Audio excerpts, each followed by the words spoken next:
해줘야겠네. 자, 이감 3회차죠. 진행을 하겠습니다. 자, 오늘은 빔 없이 자, 오랜만에 판소로만 진행을 할게요. 요번 지문은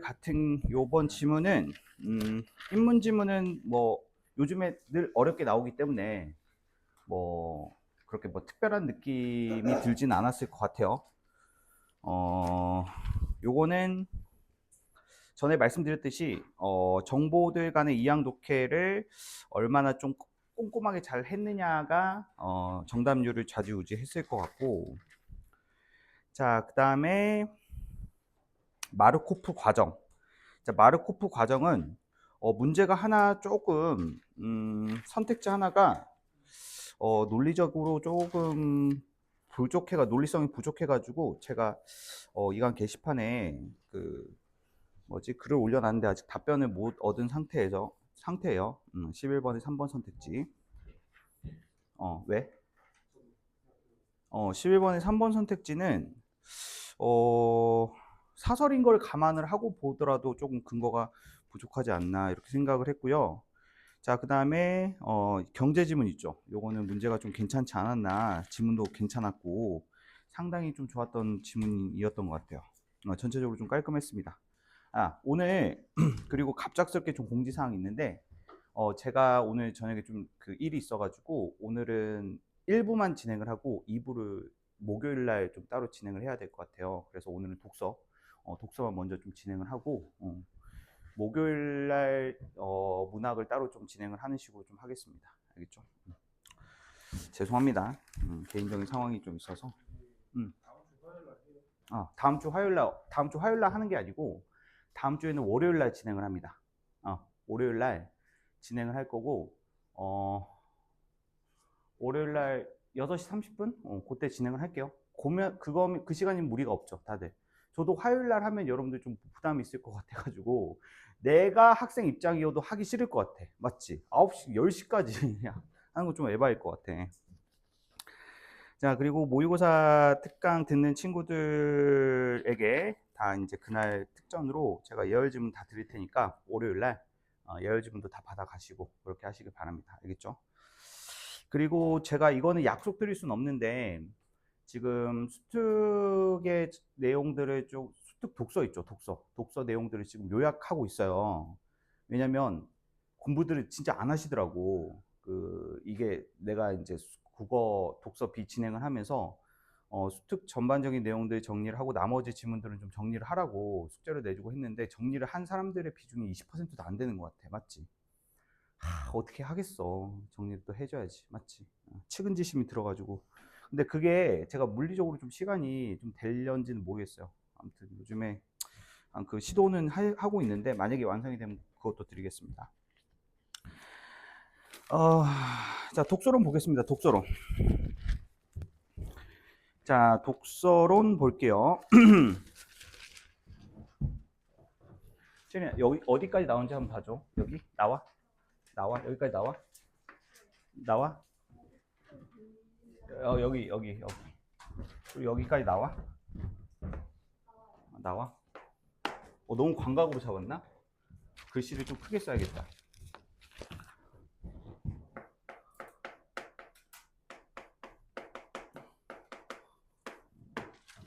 자, 독서론 스타트. 자, 독서론을 보니까 텍스트 접근성이라는 개념을 좀 설명을 해주고 있네요.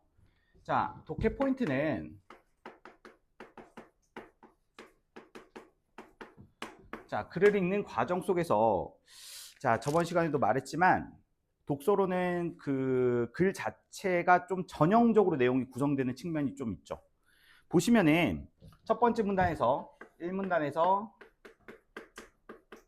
자, 핵심 개념 나오고 자, 핵심 개념이 제시되고 있죠. 텍스트 접근성. 1문단은 일단은 핵심 개념만 뽑아내는 것에 초점을 두시면 안 되고 핵심 개념을 뽑아낸과 동시에 1문단에서는 1번 문제에 관련된 선지 최소 1개 정도는 소거할 수 있어야 돼요. 알겠죠? 그러니까 1번 같은 경우에는 내용일치 문제잖아. 맞지? 1문단의 내용이 반드시 하나는 구성이 되어 있어. 그래가지고 1문단은 핵심 개념 뽑아내고, 맞지? 핵심 개념 뽑아내는 거 어렵지 않잖아. 그리고 1문단에서 언급되고 있는 문장에서 1번 문제 관련된 선지. 자, 선지를 소거하는 그런 목적의식을 가지시면 돼요. 독서론이 나온 지 얼마 안 됐던 초반기에는 1문단에 있는 내용을 바탕으로 1번의 답이 나오는 경우도 종종 있었거든요. 맞죠? 근데 요즘은 그렇진 않아요. 요즘은 그렇지 않으니까 뭐 요즘에 나오는 독서론은 1문단에서의 정보는 보통 선지 1개, 많게는 2개 정도 소거하는 정보를 제공한다. 그 정도만 보시면 되고요. 자, 2문단에서는 이 핵심 개념과 관련된 독서 전략이 언급이 되잖아. 자, 독서 전략이 언급되는데 이 부분은 좀 거시적으로 좀 파악을 해주면 좋다. 글을 다 읽기 전에 거시적으로 파악해주면 좋다라는 게, 봐봐. 텍스트 접근성을 이루는 요소로는 내재적 특성, 독해 지원 장치, 그리고 텍스트 전달 방식이 있다. 3가지가 있다. 그리고 나서 바로 내재적 특성에는 이렇게 언급되고 있지. 맞아? 자, 독서 전략이 지금 3가지가 언급이 되고 있어. 이 각각의 범위를 이제 선파하게 해주는 거야. 됐어? 범위만 선파악을 해줬다고 한다면 바로 문제 들어갈 수가 있는 거야. 가령 내재적 특성에는 글의 전개 구조, 글의 일관성 및 응집성, 어휘와 문장 등이 있다. 내재적 특성을 또 이 4가지로 나누어서 설명을 하나? 아니야. 그 내용을 보면은 이 4가지 내용들을 이제 이용을 해가지고 내재적 특성을 설명하려고 하는 것이지, 각 내재적 특성을 이루고 있는 세부적인 내용들을 자세히 설명하고 있지는 않아. 만약에 자세히 설명하면 그건 독서론이 아니야. 맞지? 그러면 밀도가 너무 높아져. 자, 그래서 2번째 문단 끝나는 부분까지가 바로 글의 내재적 특성에 관련된 텍스트 접근성을 이루는 요소에 관련된 설명이죠. 이해돼요? 3번째 문단을 보니까 독해 지원 장치. 맞지? 그리고 마지막에 뭐가 있어? 텍스트 전달 방식이 있지. 근데 이게 3가지로 나눴는데 지금 3번째 문단의 시작이 독해 지원 장치잖아. 그럼 3번째 문단의 중간 부분에 뭐가 있다는 거야? 반드시. 텍스트 전달 방식에 관련된 정보가 있다는 거야. 무슨 말인지 알겠어? 그러니까 요거를 사후적으로 접근하는 게 아니라 사전적으로 접근하는 게 선파하기의 핵심이에요. 그래서 각 3가지의 독서 전략에 해당되는 부분을 각각 이런 식으로 범위 설정을 해주시고, 그다음에 이제 문제에 바로 이제 대응을 해도 된다라는 겁니다. 맞죠? 자, 그리고 이제 3가지 개념들이 지금, 이 3가지 개념들이 분류의 방식으로 설명이 되고 있기 때문에, 이 분류의 방식에서 우리가 주목해야 되는 점은 독서론에서만 적용되는 것이 아니라 어떠한 상위 개념이 하위 개념 3가지로 이렇게 나뉘는 방식이 분류의 방식이거든요. 이제 분류의 방식은 우리가 비교를 해주면서 글을 읽어야 돼요. 비교를 읽는다는 것은 이 각각의 A1, A2, A3 이런 식으로 3개의 개념이 분류가 되잖아. 그러면 첫 번째 개념은 빨리 읽고, 맞지? 2번째, 3번째 개념 읽을 때는 좀 독해 속도를 늦춰가지고, 맞지? 지금 내가 읽고 있는 2번째 문단의 2번째 개념에 관련된 내용 중에서 첫 번째 내용과 겹치는 부분, 차이가 있는 부분이 있지는 않을까? 이런 거에 초점을 맞추면서 글을 읽으셔야 돼요. 무슨 말인지 알겠어요? 이거는 바로 뒤에 있는 인문지문 독해할 때도 그대로 적용이 됩니다. 알겠죠? 자, 다시 한번 언급을 할게요. 자, 글을 읽는데 어떠한 상위 개념이 하위 개념 2개 또는 하위 개념 3개, 자, 이렇게 연결이 된다. 이게 각 인물들에 대한 입장을 소개하는 거일 수도 있고, 이 분류의 방식은 다양하게 쓰입니다. 오케이? 근데 포인트는 읽는 방법은 하나예요. 읽는 방법은 하나. 첫 번째 개념을 기준 정보로 잡고, 맞지? 2번째 개념은 첫 번째 나왔던 개념을 기준 삼아서 공통점과 차이점에 해당되는 내용을 주목해주면서 읽으면 되는데, 근데 요즘의 글들은 난도가 어려워. 그래서 첫 번째 기준 정보로 나왔던 정보가 두 번째, 세 번째의 개념과 연결이 될 때 동일한 표현으로 나오지 않고 조금씩 어휘나 표현들을 바꿔. 근데 그 어휘나 표현들이 바뀌어지는 지점에서 우리가 이거 앞에서 나왔던 이 개념과 일치하는 개념인데 라는 것을 사고해야 돼요. 그게 어렵습니다. 무슨 말인지 알겠어? 그거는 바로 뒤에 인문지문 할 때 제가 다시 언급을 할게요. 자, 그러한 측면에서 자, 어떤 부분에 여러분들이 주목을 해줬어야 되냐면, 자, 밑에서 5번째 줄 보세요. 여러 요소들 중 내재적 특성을 가공하는 것은 독해하기 쉬운 정도인 이독성. 자, 독해하기 쉬운 정도 밑줄 쳐주시고, 이독성 밑줄 쳐주신 다음에 이거 같다라는 표시 했어요, 안 했어요? 같다라는 표시 해주셔야 돼요, 항상. 맞지? 자, 이런 동의형. 자, 동의형 표현은 자, 이렇게 표시를 해주는 걸 습관화 시켜야 됩니다. 알겠죠? 자, 때에 따라서는 동의형 표현들을 어때? 지문 여백에다가 정리를 해줘야 될 필요성이 있어. 하지만 독서론 특성상, 맞지? 정리를 해줄 필요까지는 없다고. 알겠어? 근데 인문지문이라든지 아니면 고전 산문이라든지 이런 식으로 이제 텍스트의 밀도가 좀 높은 글들은 자, 정리를 해줄 필요성도 있어요. 뭐 여튼지 간에 이독성은 자, 독해하기 쉬운 정도의 이독성을 높이는 효과가 크고 독해 지원 장치를 제공하거나 텍스트 전달 방식을 가공하는 것은 이독성 측면은 물론 자, 독서 동기와 흥미 등 정서적 요소에 미치는 효과도 크다. 이거 무슨 정보예요? 비교되는 정보죠. 맞나요? 지금 내재적 특성에 관련된 그 3개의 정보 중 독해 지원 장치와 텍스트 전달 방식에 관련된 공통점에 대한 정보잖아. 무슨 말인지 알겠어? 자, 그렇기 때문에 이러한 정보들, 비교되는 정보들, 맞죠? 반드시 정보 처리가 되어 있었어야만 된다라는 것들. 알겠지? 이게 여러분들이 문제를 풀다 시간이 오래 걸리거나 아니면은 틀리거나 이런 문제들을 이제 사고와 피드백하는 과정 속에서 단순히 답의 근거가 여기에서 나왔기 때문에 이 부분이 이 선택지를 설명할 수 있는 근거다라는 식의 연결하는 방식의 피드백 방식은 실력을 늘릴 수가 없어요. 맞죠? 답지를 보면 해설지를 보면 다 이해가 돼. 아, 그래? 당연히 서해설지에서 몇 문단에 몇 번을 보면은 당연히 이제 근거가 여기 있구나. 그렇구나. 내가 왜 이걸 못 봤지? 라고 생각을 하고 넘기잖아. 근데 중요한 거는 사고 과정을 역전시켜야 돼. 내가 주목을 했어야 되는 정보가 왜 주목을 했었어야 되는지에 대해서 그 당위성을 인식을 해야 돼. 왜 지문의 이 정보가 답이 된 선지의 논리 구조로 사용될 수밖에 없는지 그 부분을 주목을 해야 된다는 거야.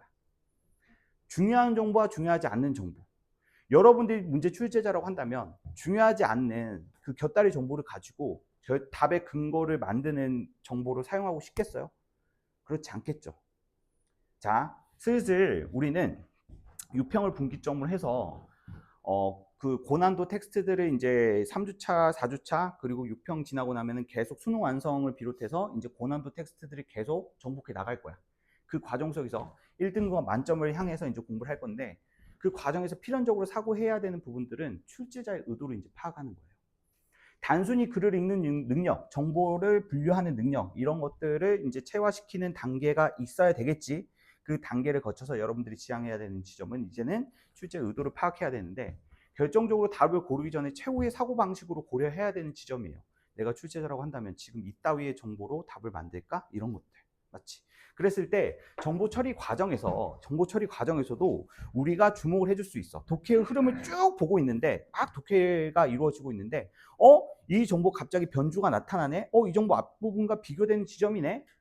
이거 출제가 되겠네? 라는 수준의 경지까지 이르러야 된다라는 거야. 무슨 말인지 알겠어? 그래서 다시 한번 말씀드리지만 지금 이 이야기가 어디에서 출발했냐면 우리가 이제 특강이 이제 마무리가 되고 있어. 맞지? 특강 끝나더라도 너희들은 여전히 수많은 텍스트들을 보면서 문제를 풀고 오답을 해야 돼. 그 오답의 과정 속에서 여러분들이 지향해야 되는 마음가짐에 대해서 말씀을 드린 거예요. 단지 해설지를 보고 여기 답의 근거가 이거네, 이 부분이네, 내가 왜 못 봤지? 이러한 식의 사고 과정에서 벗어나야 된다고. 그 정보가 답이 될 수밖에 없었던 그 당위성에 대해서 사고를 해줘야 된다고. 얘는 분류되는 정보로서 두 개념의 공통점에 해당되는 정보였구나. 결정적인 차이점에 해당되는 정보였구나. 이러한 식으로 그 정보가 출제될 수밖에 없는 그 당위성에 대해서 사고하는 과정을 거치라는 거예요. 알겠습니까? 그거를 할 수가 있다고 한다면, 맞죠? 자, 질 높은 공부를 할 수 있다는 거죠. 자, 그래서 이제 1번은 자, 비교하는 정보죠. 비교하는 정보에서 답을 냈어요. 그래서 1번의 답은 5번입니다. 자, 그리고 텍스트 접근성. 자, 텍스트 접근성은 이제 내용일치에 관련된 부분이었죠. 이 부분은 각 정보를 이렇게 잘 분류할 수가 있었다고 한다면 범위 설정만 잘 하더라도, 맞죠? 여러분들이 어차피 이 해당 선지들을 파악하기 위해서 지문의 내용을 다시 한번 확인을 했겠죠. 그러니까 선생님, 근데 독서로는 한 번 읽고 무조건 풀어야 돼요? 아니면은 이게 왔다 갔다 해야 돼요? 독서로는 발췌독 해야 돼요. 무슨 말인지 알겠어요? 어차피 읽는 과정은 빠르게 읽을 거잖아. 맞지? 텍스트의 밀도가 높지 않기 때문에 빠르게 읽고, 정보가 어디에 위치해 있다 정도만 파악을 해주고, 표시만 해주고 읽는 방식이기 때문에 구체적으로 어떠한 정보가 어디에 대응되는지에 대해서는 최종적으로 확인 과정을 거쳐야 돼요. 그러니까 화작 문제 풀 때처럼 왔다 갔다 발췌독을 해주면서 풀어주는 게 독해론의 방식이기 때문에 무조건 한 번에 읽고 이해를 해가지고 문제를 푸는 방식은, 맞죠? 비효율적이다라는 거야. 무슨 말인지 알겠어? 거의 다 문제의 수준이나 난도가 단순 내용일치 수준에서 크게 벗어나지 않기 때문에, 맞죠? 자, 범위 설정만 잘해주고, 그러니까 글을 읽을 때 범위 설정만 잘해주고, 어떠한 특정한 단어나 그 정보가 어느 위치에 있었다 정도만 확인하는 방식으로 빠르게 글을 읽어주고, 문제를 통해 가지고, 맞죠? 선지들을 보면서 이 선지들에서 언급되고 있는 단어가 어느 문단에 있는 정보였는지를 다시 재확인하는 과정을 통해 가지고 이제 답을 고른다는 거. 맞지? 3번은 보기의 내용 요약이네요. 보기를 참고할 때 A를 보완할 수 있는 내용으로 가장 적절한 것은. 자, A를 보완하래. 그렇다면 보기의 내용을 요약해야 되겠죠. 자, 보기의 내용을 요약해. 자, 우리가 이제 요약을 해야 되는 문제는, 그러니까 요약을 요구하는 문제는 보통 긍정 발문에서의 문제야. 옳은 거 하나 고르는 문제는 특정 텍스트를 요약하는 과정 속에서 요약된 정보 하나를 찾으라라는 말이랑 똑같은 거거든. 그러니까 요약을 잘 하시려면 뭐 여기서 나중에 뭐 논술 입시 준비하는 친구들이 있을 수가 있고, 맞죠? 뭐 여러 가지 입시가 있겠죠. 근데 요약은 뭐 국어의 아주 핵심이기도 하고, 맞죠? 가장 중요한 지점이기도 합니다. 여러분들 대학교 공부할 때도 필요하죠. 맞나요? 자, 요약을 할 때는 첫 번째, 독서는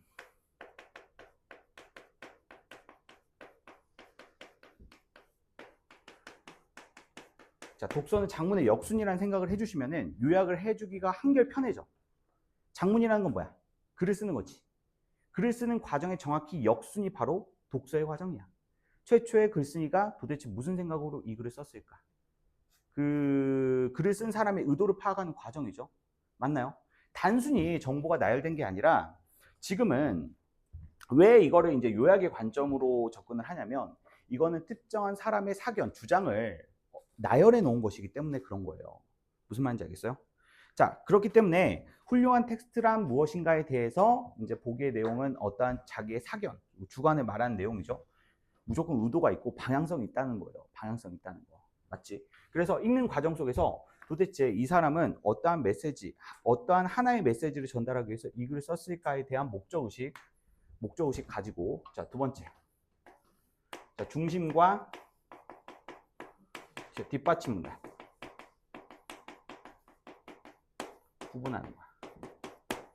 그러니까 지금 내가 읽고 있는 문장이 이 사람이 진정으로 말하려는 내용인가, 아니면 말하려는 내용을 뒷받침해주는 근거 문장인가.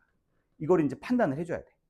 그냥 내용을 읽고 이해하는 것을 넘어서 지금 이게 중심이냐 뒷받침이냐를 판단을 해야 돼. 무슨 말인지 알겠어?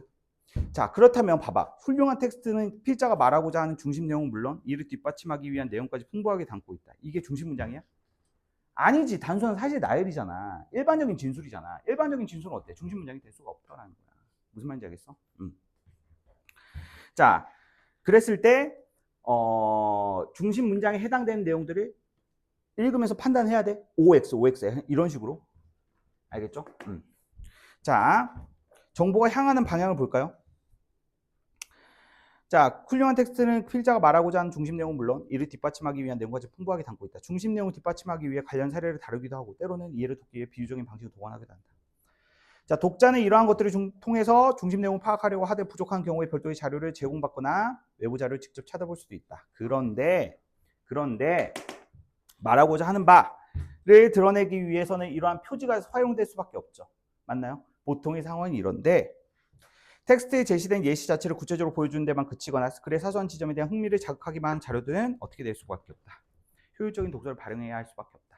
자료가 많은 것은 좋으나 너무나 많으면은 어때? 텍스트의 중심 내용을 파악하는 도움이 되지 않는다라는 말이 중심 문장이겠죠. 됐어요? 그러니까 의식적으로 의도를 가지고 접근을 하는 게 요약의 핵심이라는 거야. 있는 그대로의 내용을 파악하는 데 그치지 말고 의도를 가지고 접근하는 거야. 맞아? 이 내용이 지금 말하고자 하는 내용인가?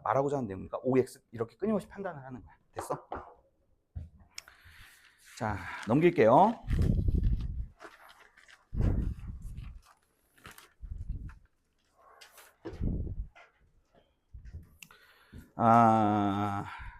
글 자체는 뭐 이게 기존에 읽었던 인문지문들에 비해서는 글 자체는 잘 읽히겠으나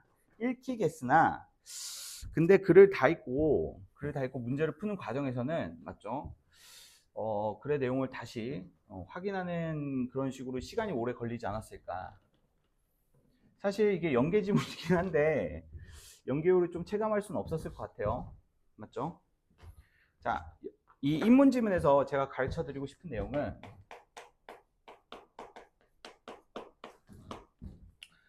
자, 이 인문지문에서는 이항독해와 비교.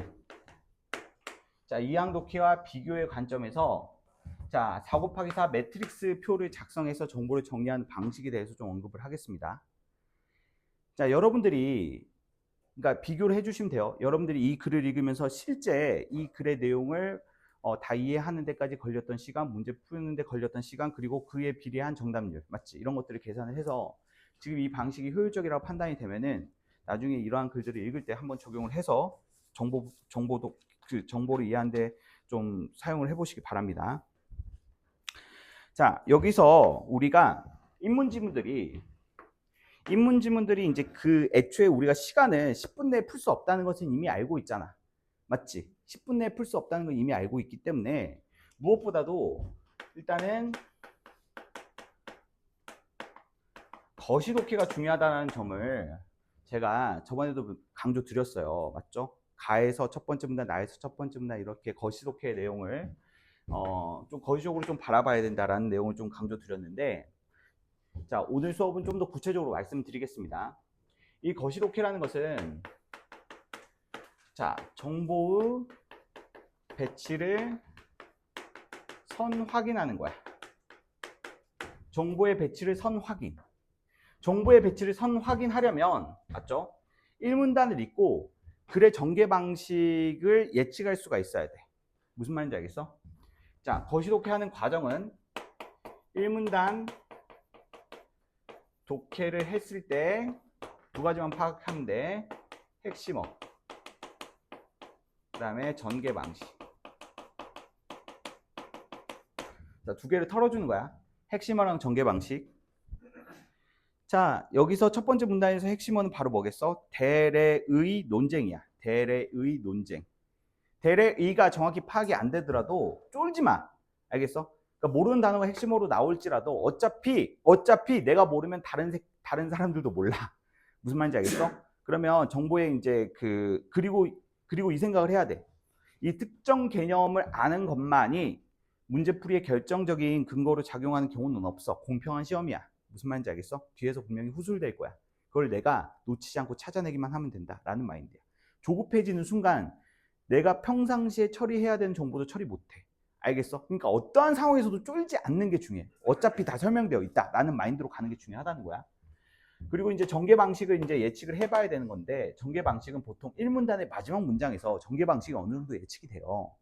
대래의 논쟁, 뭐 어쩌고저쩌고 나왔잖아. 논쟁이라는 건 뭐겠어? 서로 싸운다는 거잖아. 입장이 대립이 나타나 있다는 거야. 무슨 말인지 알겠어? 대충 어떤 느낌인지 알겠지? 그러면은 나머지 문단. 자, 나머지 문단 독해를 할 때 각 문단에 초점화된 정보를 빠르게 파악을 해주는 거야. 각 문단에서 초점화된 정보를 빠르게 파악해줘야 돼. 초점화되고 있는 정보. 무슨 말인지 알겠어? 그러니까 초점화되고 있는 정보라는 것은, 자, 봐봐. 초점화되고 있는 정보라는 것은 각 문단에서 핵심적으로 설명하고자 하는 내용이거든. 그렇다면 지금 우리가 전개 방식을 예측을 했을 때 논쟁이라는 말이 나왔기 때문에 각 그 사람이라든지 어떠한 학파라든지 어떠한 집단이 서로 어떠한 의견을 가지고 있고 그 각 의견들이 서로 맞지 않는 지점이 있다라는 거잖아. 무슨 말인지 알겠어? 그래서 이 초점화된 정보에서 이제 첫 번째는 바로 이제 사람이나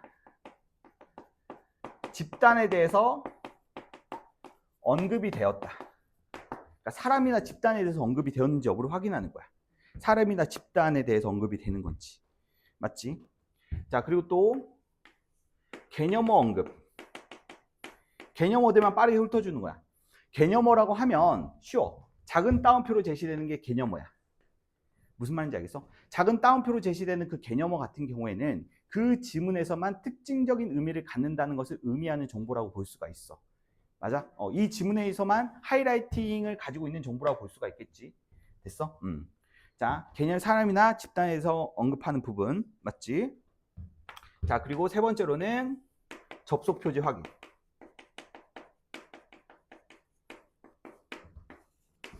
됐어? 자, 접속 표지를 확인하거나 문단의 첫 문장 정도만 이제 확인을 해주는 거야.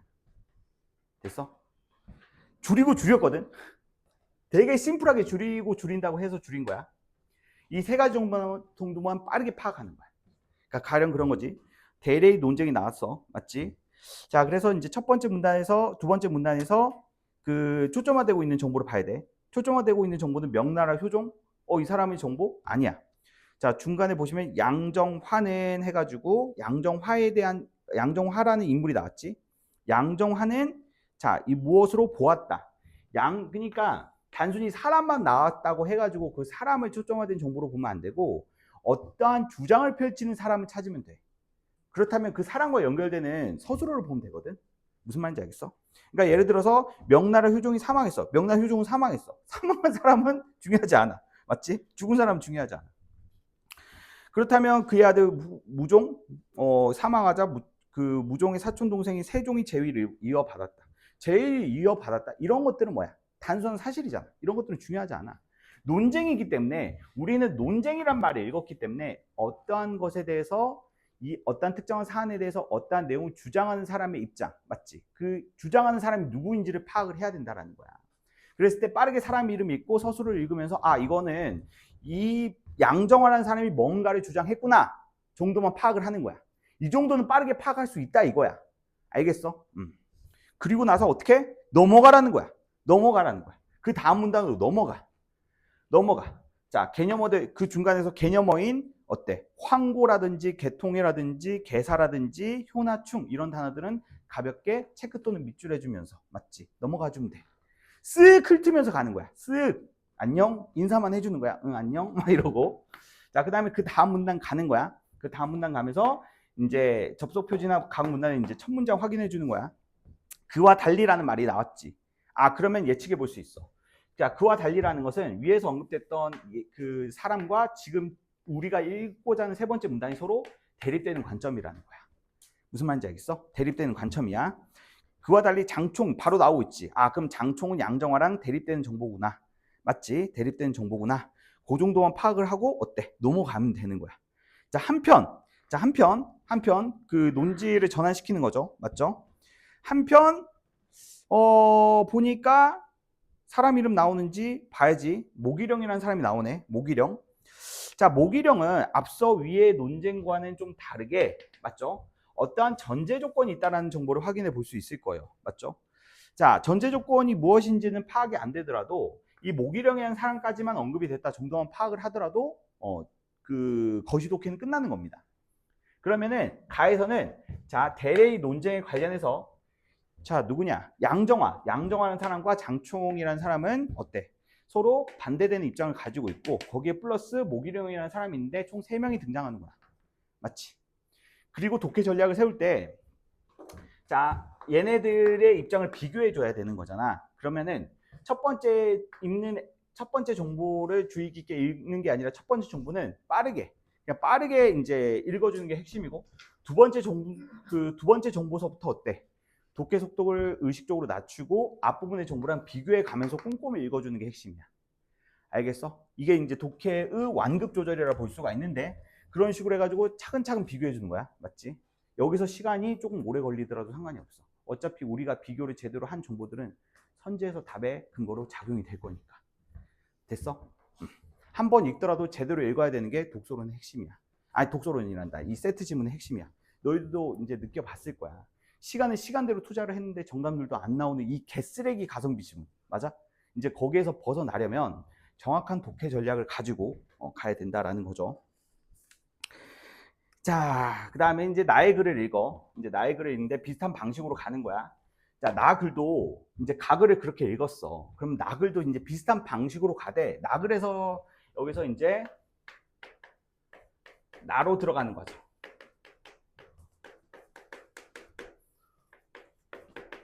자, 나에 들어가는 과정이라는 것은 자, 접점을 잘 찾아야 돼. 이제 접점.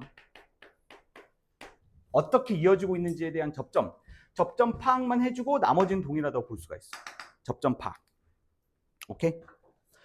자, 접점 파악인데 그 접점은 첫 번째 문단에서 확인을 해볼 수가 있겠지. 맞지? 자, 여기서 보시면 누가 나와? 정약용이라는 사람이 나오네. 아, 가는 중국의 유학자들에 대한 중국의 3명의 유학자들의 입장이 소개되어 있는데 나는 조선의 유학자이자 실학자인 맞지? 정약용의 입장이 나옴으로써 아마 이거는 우리 그 조선의 주체적인 관점을 가지고 있는 유학자인 정약용의 입장과 비교가 되겠네. 이렇게 생각을 해볼 수가 있겠죠. 비교가 되겠네. 비교, 공통점과 차이점이 있겠네. 아, 그러면 얘를 어때? 가글의 연장선이라고 봐도 되겠네. 라고 생각을 해주시면 이제 끝나는 거야. 무슨 말인지 알겠어? 가에서 언급되는 1, 2, 3 다음에 나가 4 이런 느낌으로 맞지? 병렬적으로 나열되고 있네 이런 느낌으로 보면 된다는 거예요.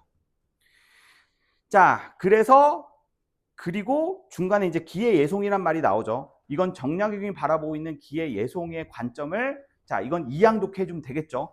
맞나요? 이양독해 해주시면 됩니다. 동그라미, 세모 이런 식으로 맞죠? 그러면서 정약용의 입장을 최종적으로 파악을 하면 글을 끝나는구나. 글의 독해는 끝나는구나. 이런 식으로 전략을 이제 세워주시고 두 번째 문단서부터 들어가가지고 겸허하게 정보 처리해주시고 문제를 푸시면 된다는 겁니다. 자, 그러면 세부적인 정보 처리 한번 해봅시다. 이제 거시독해를 했으니까 미시독해를 해야 되겠죠? 거시독해 한다고 문제 다 풀리는 거 아니야? 자, 이제 미시독해가 더 중요한데 사실은 미시독해가 더 중요해. 미시독해가 더 중요한데 자, 미시독해 과정 한번 보자. 우리가 주목해야 되는 정보와 그렇지 않아야 되는 정보가 무엇인지를 파악하는 거야. 자, 일단은 명나라 효종이 사망하고 그의 아들 무종마저 후사 없이 잇따라 사망하자 무종의 사촌 동생인 세종이 재위를 이어받았다. 자, 그 효종이 사망했어. 효종 die. 자, 그래서 효종의 아들인 누구? 무종마저 후사 없이 사망했어. 그래서 무종의 누구? 사촌 동생인 세종이. 무종의 단계 혈종인 누구? 세종이 왕위를 이어받은 상황이야. 무슨 말인지 알겠어? 자, 그렇다면 무종과 세종을 잇는 혈족이 한 명 있겠지. 그 혈족이 누군지는 몰라. 맞지? 사촌이라고 했으니까 뭐 무종의 형 또는 동생의 아들인 세종이 왕위를 이어받았다는 거야. 무종 대신에. 이해됐어? 자, 대레의 논쟁은 세종이 친부인 홍원왕. 아, 이게 홍원왕이겠네. 홍원왕.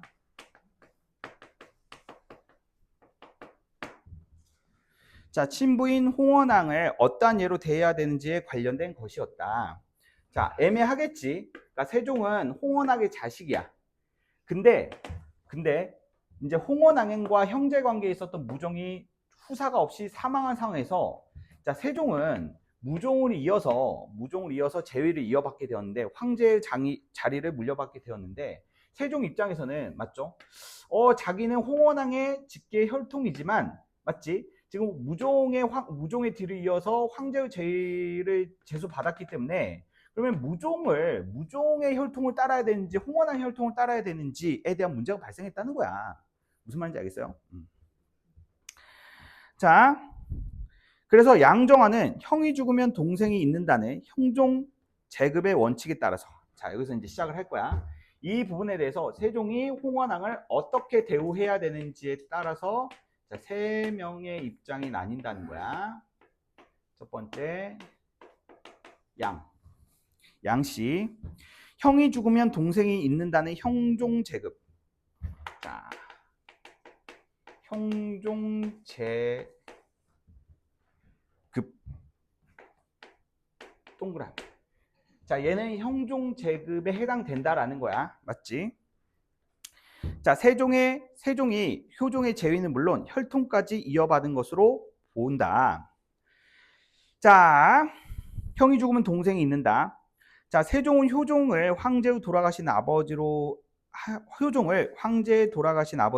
칭하는 황고로 높이 불러야 하며 혈연 관계가 단절된 흥원왕을 황고로 부르거나 자, 황제의 사당인 태묘에 안치해서는 안 된다고 본 것이다.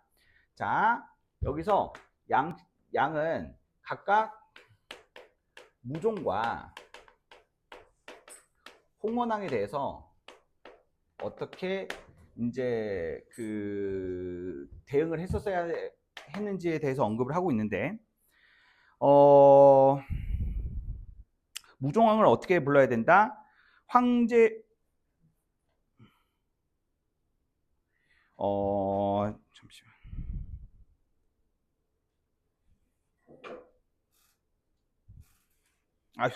효종이죠. 무종왕이 아니라 효종이죠.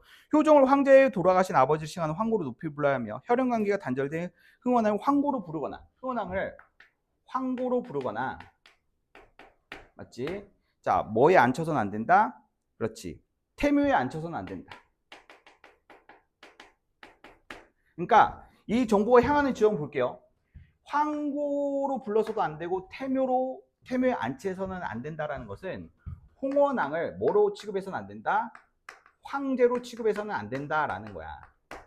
무슨 말인지 알겠어? 그러니까 자신이 황제가 됐다고 해가지고 자신의 직계 혈통인 아버지가 자동으로 황제의 아버지가 되는 것은 아니다라는 거야. 무슨 말인지 알겠어? 그러니까 자신의 지위가 올랐다고 해가지고 자신의 그 직계 혈족인 홍원왕의 지위까지도 올라가는 것은 아니다라는 입장이야. 무슨 말인지 알겠어? 자, 이는 제위를 잇는 계통은 혈통을 잇는 계사를 전제로 해야 성립된다는 주장으로 자, 계통은 계사 전제 성립이 된다라는 입장. 이 부분은 이제 밑줄 처리해 줄 수가 있겠죠. 자, 양은 형종제급에 관련해서 동의했고 계통은 계사를 전제로 성립을 한다고 했고 계통이란 말과 계사라는 말은 맞죠? 각각 우리가 밑줄 대응을 해볼 수가 있을 것 같아요. 계통이라는 것은 제위를 잇는 거 맞지? 황제의 지위를 잇는 것을 자 계사라고 하고요.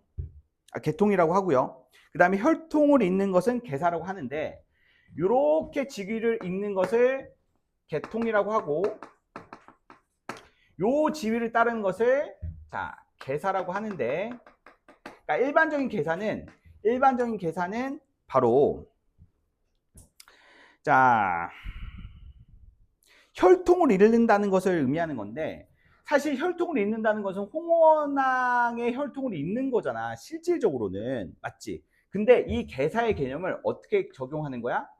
무종의 혈통을 잇는다는 계사의 개념으로 받아들여야만 계통도 인정이 된다라는 말이야. 무슨 말인지 알겠어? 생물학적인 아버지는 홍원왕이지만 맞지? 생물학적인 아버지는 홍원왕이야. 이건 변함없는 팩트인데 근데 왕위 계승이 이루어지기 위해서는 무종과 세종이 무슨 관계? 부자 관계이어야만 한다라는 전제 조건이 있어야지 왕위 계승도 이루어질 수 있다라는 입장이야. 그랬을 때 형종 제급을 따른다는 것은 맞지? 형종 제급을 따른다는 것은 형이 죽으면 동생이 있는다라는 관점인데 혈족이 없었기 때문에 맞지? 그 직접적인 자기의 후사가 없었기 때문에 혈족인 세종이 형이 왕위를 이어야 되는데 형도 뭐 죽었는지 왕위를 이을 수가 없는 상황이었기 때문에 세종이 왕위에 오르게 된 거죠. 맞나요? 그렇게 된 정보다 이렇게 파악을 해보면 좋을 것 같고 군주의 전통성 수호를 위해서 효보다 충을 우선시하는 입장이라고 볼 수 있다. 그 다음에 효보다 충을 우선시하는 입장이다. 맞지? 이 세 개의 정보를 이렇게 읽어볼 수가 있을 것 같아. 기준 정보로. 자, 그랬을 때 두 번째 정보로 보자. 이와 달리라는 말이 나와 있어. 이와 달리. 맞지? 이와 달리라는 말이 나와 있기 때문에 대놓고 얘네들은 대립관계다. 그렇다면 이제 두 번째 정보인 장총을 읽을 때 위에서 언급됐던 형종제급이라든지 계통 계사의 전제로 성립된다든지 요 효보단 충이 우선시 여겨진다는 개념이라든지 이 각 개념과 비교해주는 관점으로 읽어주는 게 포인트라는 거야. 가령 봐봐. 계통과 계사가 일치할 필요가 없다는 사통이분을 말하며 자 장은 사통이분을 말했어. 사통이분. 사통이분의 개념은 계통과 계사가 일치할 필요가 없다.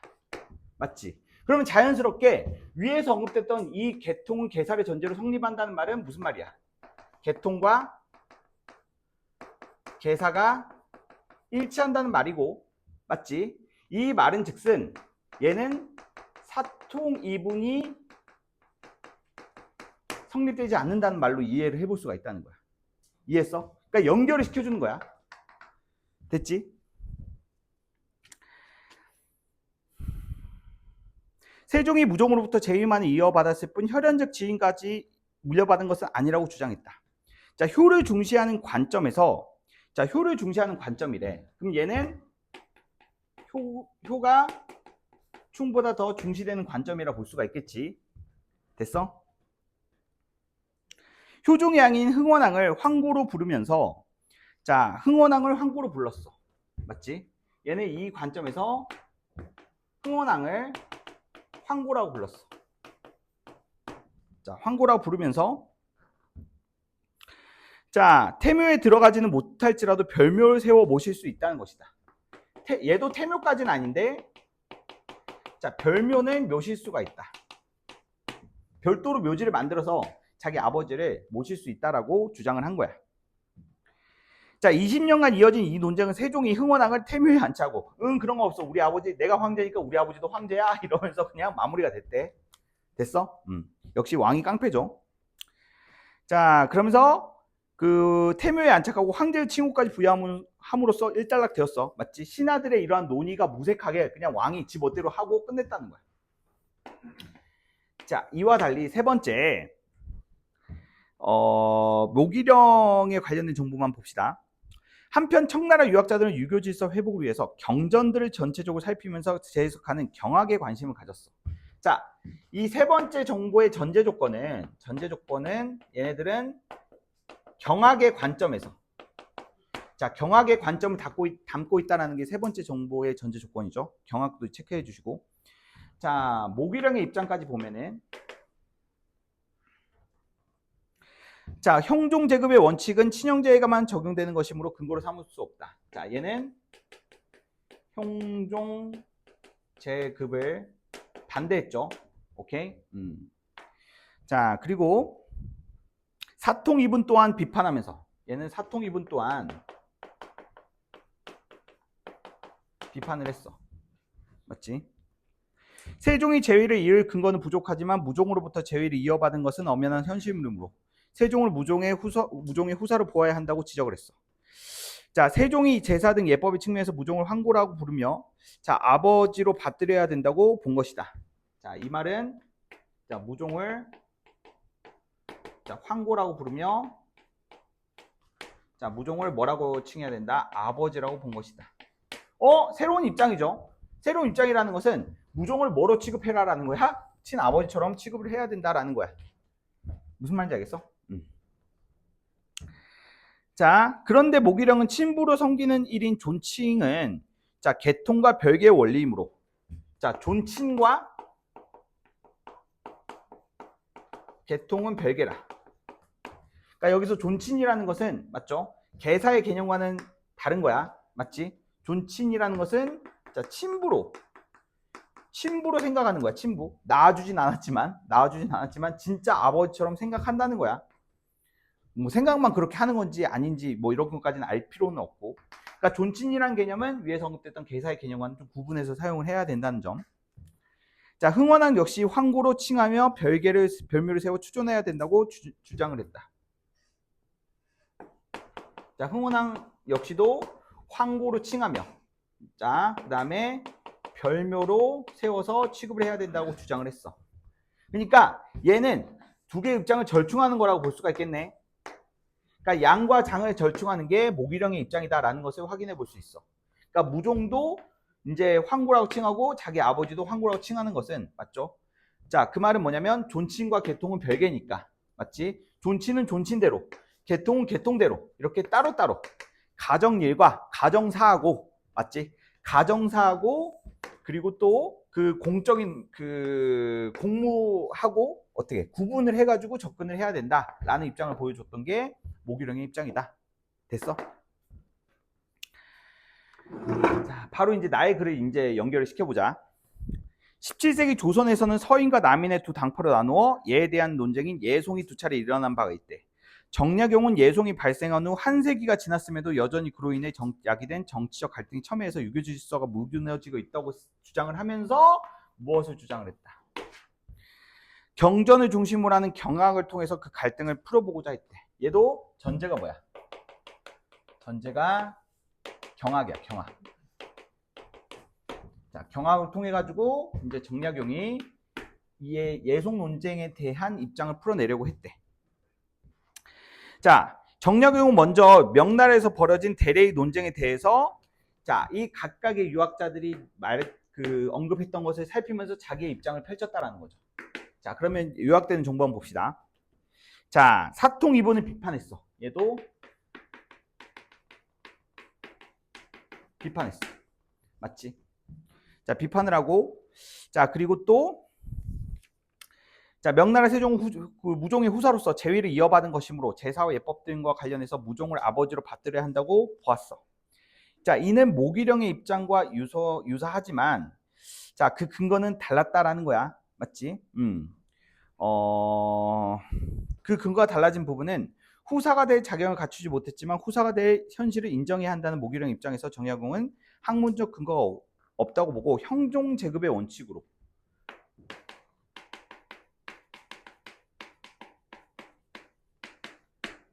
형제가 죽으면 형이 죽으면 이제 동생이 왕위를 이어받아야 된다는 입장으로 세종이 정당하게 무종의 후사가 되었다고 평가했어. 또한 세종이 제위를 잇는다고 해서 혈연 관계가 끊어지는 것은 아니므로 친부인 흥원왕 황고로 부를 수 있다고 보았지. 자, 이 관점에서 흥원왕을 황고라고 부를 수가 있다라는 입장. 이 지점은 존칭과 개통이 병립할 수 있다는 모기령의 입장과 유사하다.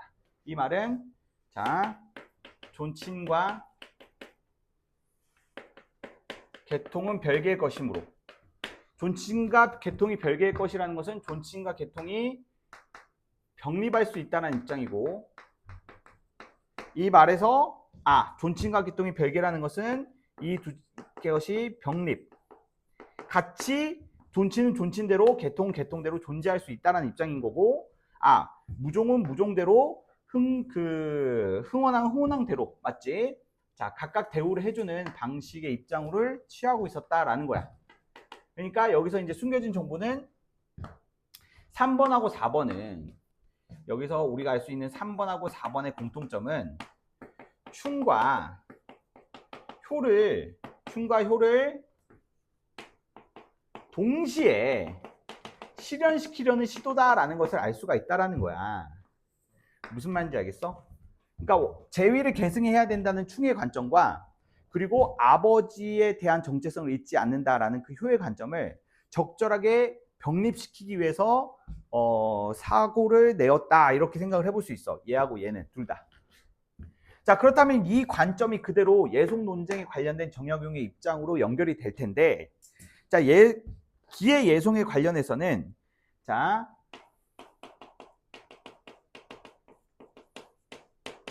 이항독해를 간단하게 해주시면 될 것 같아요. 자, 장자가 아닌 둘째 아들이로 왕위로 올랐던 조선의 효종이 사망함에 따라서 효종의 어머니가 1년상에 해당되는 상복을 입을 것이냐 3년상에 해당되는 상복을 입을 것이냐에 대한 논쟁이 있었잖아. 맞지? 자, 1년상에 해당되는 것이냐 아니면 3년상에 해당되는 것이냐. 자, 1년상에 해당된다는 것은 무슨 상복을 입는다는 거? 기년복.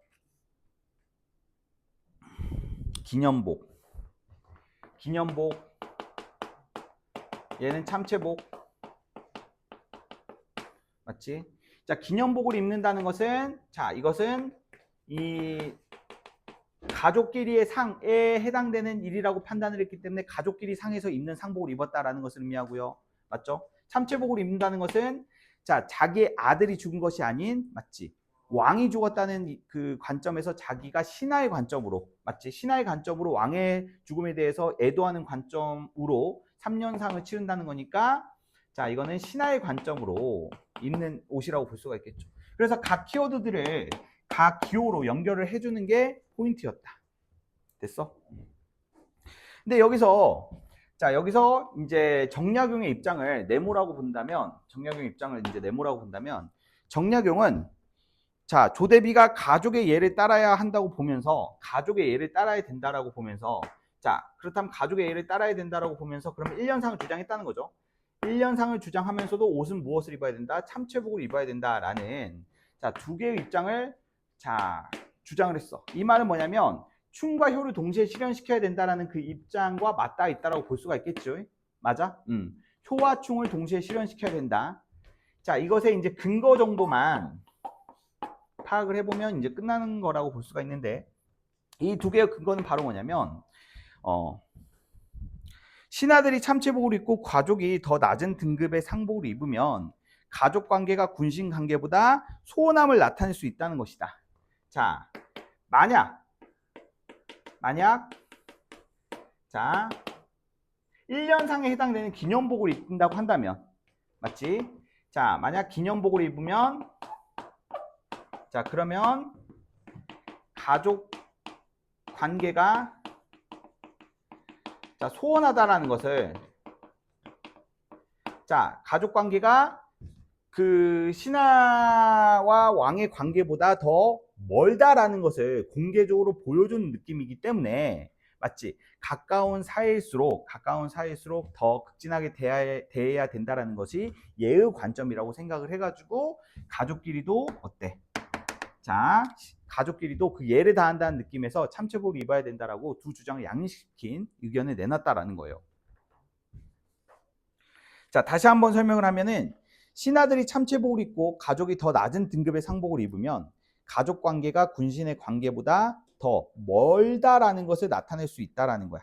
그러니까 가족 관계는 군신 관계보다 더 가까워야 된다라는 거죠. 가까워야 되는 건데 가까울수록 더 어떻게 해야 된다라는 거야. 예의 관점에서는 더 극진해야 된다는 게 예의 관점인 거야. 무슨 말인지 알겠어? 자, 문제풀이 바로 들어갑시다. 4번은 어렵진 않았던 것 같아요. 자, 이거는 설명하지 않고, 자, 5번 들어가겠습니다. 자, 내용 일치 문제니까 속어를 다 해야 된다라고 봐야 될 것 같아요. 자, 5번, 1번. 유교에서는 인의 본성을 실현하는 방법이 신분에 따라 다를 수 있다고 본다. 자, 이거는 가의 첫 번째 문장에서 바로 딸 수가 있었던 정보입니다. 맞죠? 그래서 인의 본성을 실현하는 방법이라는 진술 자체가 사실상 여기까지 글을 읽었으면은 이거 뭐지? 라고 생각이 될 수밖에 없는 정보기는 해요. 근데 일반적인 진술일수록 초반에 언급이 된다라는, 자, 그런 사실에 주목을 해주시면 바로 첫 문단 가가지고 털어주시면 되는 거예요. 맞죠?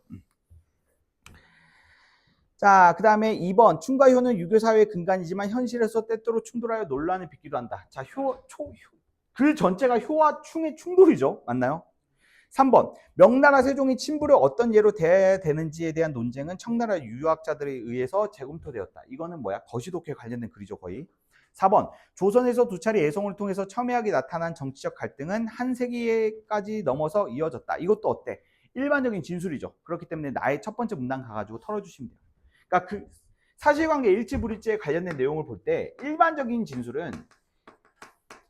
진술은 보통 각 문단의 첫 번째 문단에 가가지고 털어주시면 돼요. 맞죠? 자, 6번 보겠습니다. 가나를 바탕으로 할 때 대레의 논쟁에 대한 학자들의 입장을 추론하는 것으로 적절하지 않은 것은. 자, 6번 문제가 8번 문제 3점짜리보다 맞지? 시간이 오래 더 걸리는 게 정상인 거야. 그건 정보 처리를 제대로 해주느냐 그렇지 않느냐에 따라서 달라질 수밖에 없기 때문에. 자, 양정화는 장총과 마찬가지로 명나라 세종이 제위와 혈통을 이어받았다는 점에서 자, 흥원왕을 태묘에 안치해서는 안 된다고 보았다. 자, 중요한 거는 흥원왕을 둘 다 태묘에 안치해서는 안 된대. 이 주장은 일치해.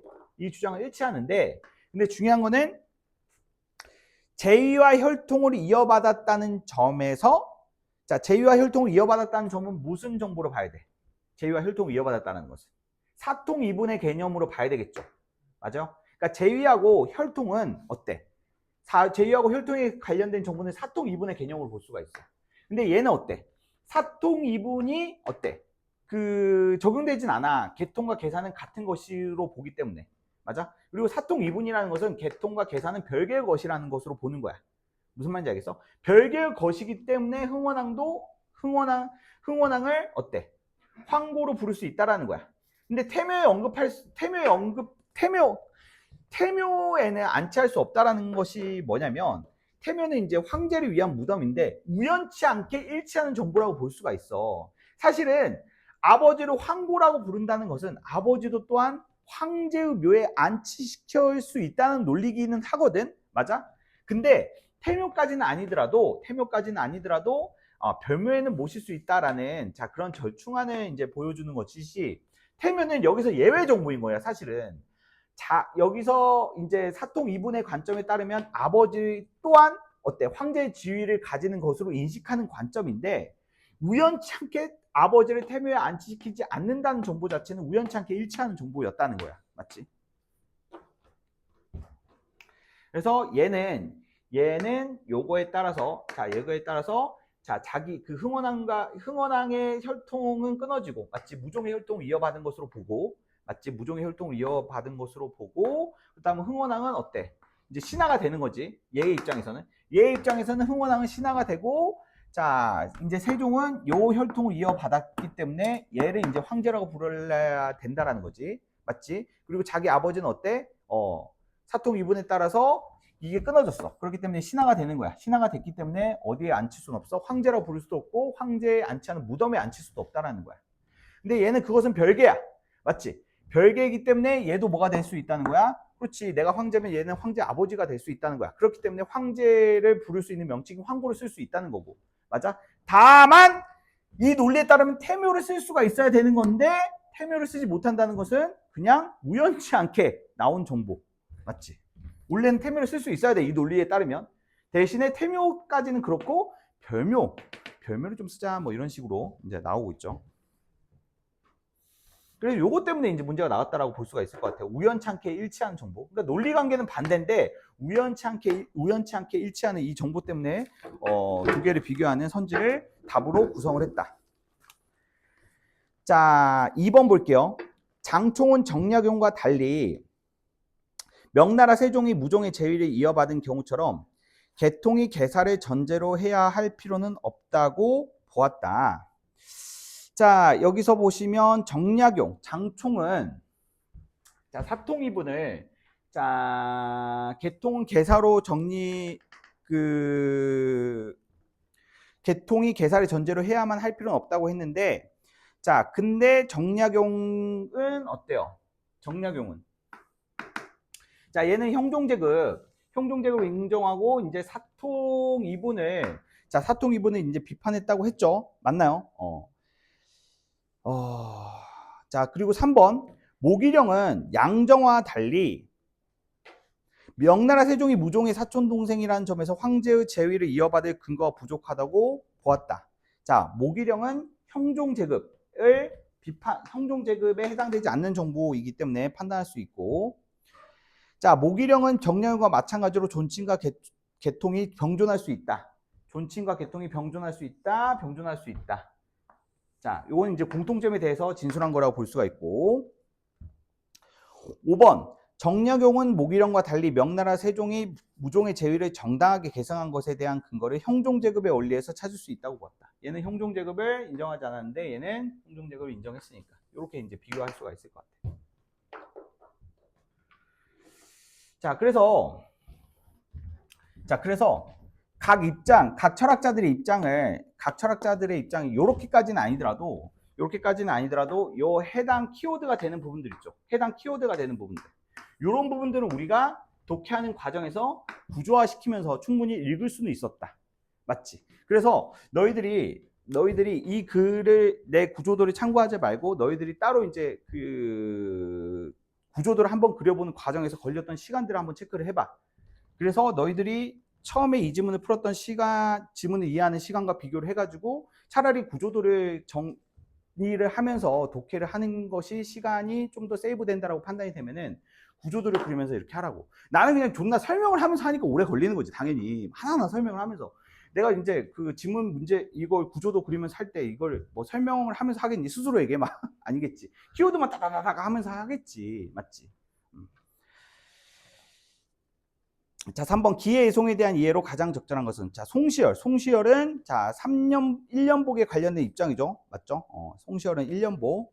조대비가 입어야 되는 상복에 대해서 판단할 때 조선의 효종이 장자가 아니라는 점을 고려한 거죠. 맞죠? 이것은 1년복에 관련된 정보로 묶을 수 있었냐? 이렇게 보면 될 것 같아요. 자, 그럼 나머지 선택지 볼게요. 윤은의 상복을 통해서 예의 정신을 구현하기 위해서 조대비가 신하이기에 앞서 왕의 어머니라는 점을 고려한 게 아니라 신하의 입장으로 고려한 거죠. 맞죠? 윤우의 관점은 이제 3년복에 관련된 3년상이니까 윤우는. 자, 3번 정약용은 조대비가 상복으로 거친 옷을 입음으로써, 자, 참체복으로 입음으로써 군신 관계보다 가족 관계가 더 중대함을 드러낸다고 보았다. 아니지. 군신 관계보다 가족 관계가 더 중요하기 때문에 그 만약에 그 가족 관계가 군신 관계보다 더 낫다고 한다면 그러면 얘를 달 필요가 없다라는 입장으로 갔겠죠. 왜 1년상을 치르면서 옷은 참체복으로 입었냐라는 것은 얘에 따라서는 가족 관계가 군신 관계보다 더 가까워야 되기 때문에 신하보다도 더 가까워야 된다는 것은 얘를 다해야 된다는 건데, 얘를 다하기 위해서는 신하보다 더 낮은 등급의 얘를 가하는 것은, 맞죠? 가족 관계가 소원해진다라는 것을 보여주기 때문에 소원하지 않다는 걸 보여주기 위해서, 자, 신하와 같은 참체복을 입는다라는 논지로 읽었어야 된다라는 거죠. 그러니까 결론적으로는, 자, 군신 관계보다 가족 관계가 더 소중한 게 아니라 오히려 정반대 논리예요. 가족 관계가 군신 관계보다 더 소중하다라는 그 논리로 가야 돼요. 4번도 마찬가지인데, 관계가 소원할수록 주례에 따라 참체복을 입는 것이 사람들이 보기에 자연스러운 점을 고려했다. 이 부분도 이제 반대인데, 관계가 소원하는 게 아니라 관계가 가까울수록, 맞죠? 관계가 가까울수록 주례에 따라서 가까운 관계일수록 더 얘를 따라야 된다라는 게 주례의 입장인 거잖아. 자, 그렇기 때문에 가까운 가족 관계에 더 얘를 다하기 위해서, 자, 참체복을 입는다라는, 자, 논리 구조로 가야 될 것 같아요. 5번 정약용과 윤우가 상복에 대해 의견이 일치한 것은 조대비가 신하로서 얘를 다함에 따라서 가족의 예마저 따를 수 있다고 보았기 때문이다라는 말은 아예 근거가 없는 정보이기 때문에, 맞죠? 이거는 버리셔야 됩니다. 자, 그리고 이제 8번은 6번보다는 쉬웠어요. 맞죠? 청나라 유학자 단옥제 대레의 논점과 관련해서 제위를 물려주는 예의 전위로서 마땅한 것은 온전히 후사가 된 후에 개통을 이어받는 것이 것뿐이라고 보았다. 자, 이 부분에서 후사가 된 후에 개통을 이어받는 것, 이것은 자, 계사를 전제로 개통을 한다라는, 맞죠? 그 양의 입장과 일맥상통하는 부분이라고 볼 수가 있을 것 같아. 오케이? 자, 지금 사례 부분이라고 봐야 되잖아. 그러니까 지문에 있는 내용을 대응하는 관점으로 갔었어야 돼. 자, 그에 따르며 명나라 세종이 무종의 제위를 이은 것은 예법의 측면에서는 물론 감정적인 면까지도 그의 친아들처럼 되는 것이 같아야 하고, 흥원왕은 세종의 친부에서 신하로 그 신분이 전환되어야 한다. 자, 얘는 얘의 입장을 따르는 건데, 근데 얘 입장에서 더 나아갔죠. 무종을 뭘로 봐야 된다는 거야? 그렇지, 존친처럼 취급을 해야 된다는 거야.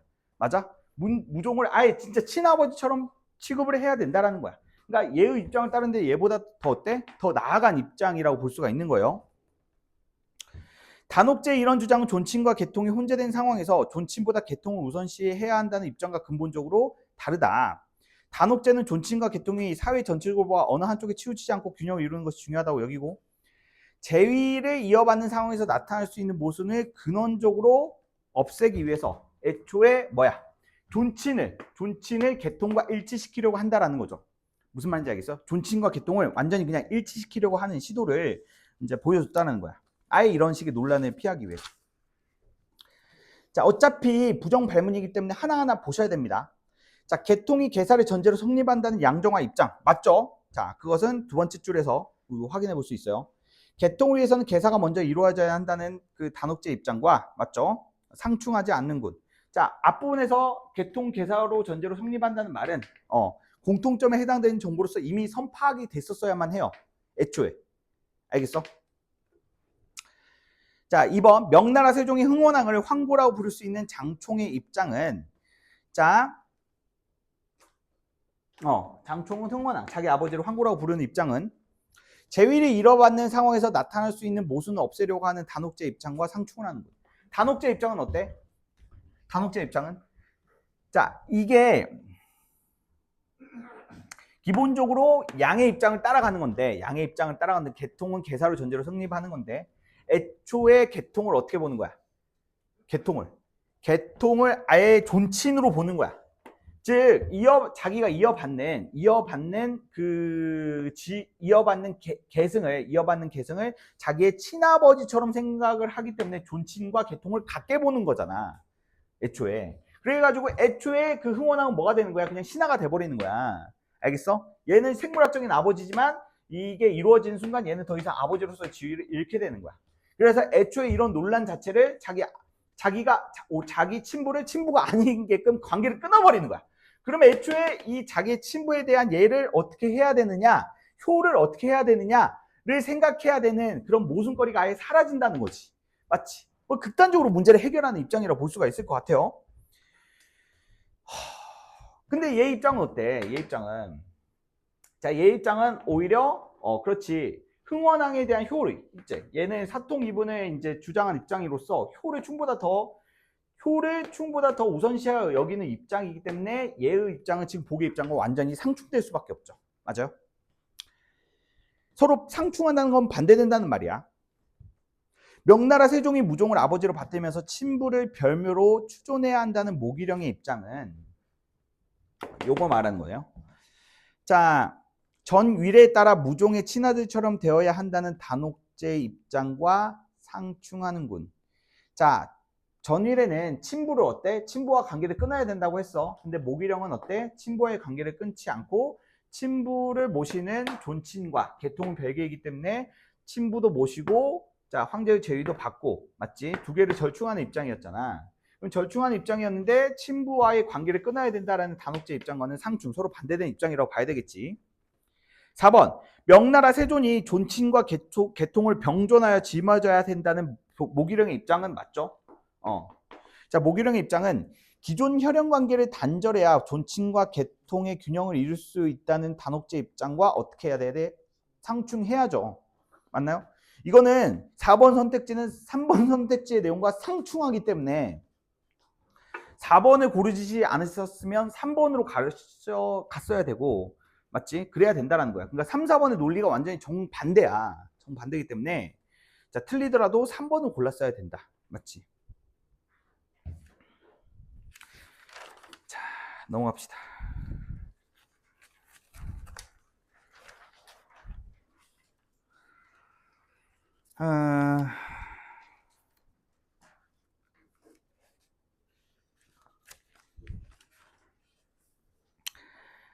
자, 마코프 과정하고 지급 준비 제도 두 지문이 있는데, 자, 사회 지문 먼저 할게요. 사회 지문 먼저. 알겠죠?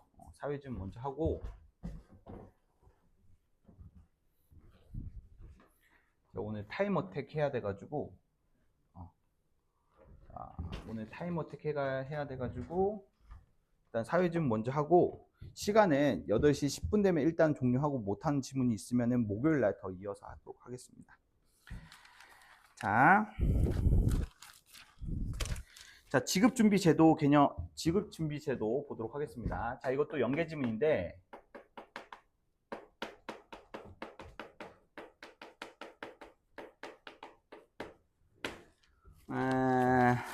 이 지문과 관련해서 정리해야 되는 좀 배경 지식들이 좀 있는 것 같아요. 그 부분을 조금 정리해 주시면 좀 좋을 것 같습니다. 자, 첫 번째 문단을 보시면 은행이 수익을 내는 구조에 대해서 설명을 해주고 있어요. 은행은 예대 마진을 통해서 수익을 얻는 구조죠. 맞나요? 고객들로부터 예금을 받아가지고 그 예금을 받은 돈을 어때? 대출을 해주죠. 예금의 금리하고 대출의 금리가 서로 다르겠죠. 대출의 금리가 더 높겠죠, 당연히. 거기에서 차이가 나는 예대 마진 통해서 수익을 얻는다는 거야. 다만 예금자들은 이렇게 수익을 얻고자 하면서도 자산을 손실 없이 현금화할 수 있는 정도인 유동성까지 확보하고 참으로 예금은 적금과 달리 내가 맡긴 금액을 언제든지 현금화시킬 수 있죠. 맞아요? 그러니까 유동성이라는 개념은 바로 뭐다? 유동성,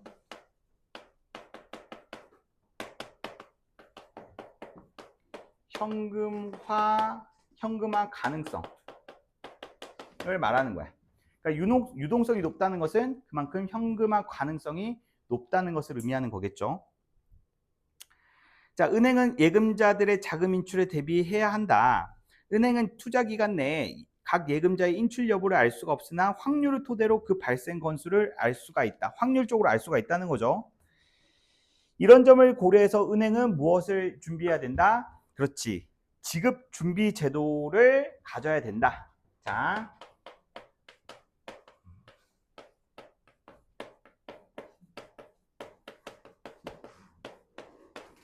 자, 은행의 지급 준비금. 자, 지급 준비금이라는 것은 왜 존재하는 거야?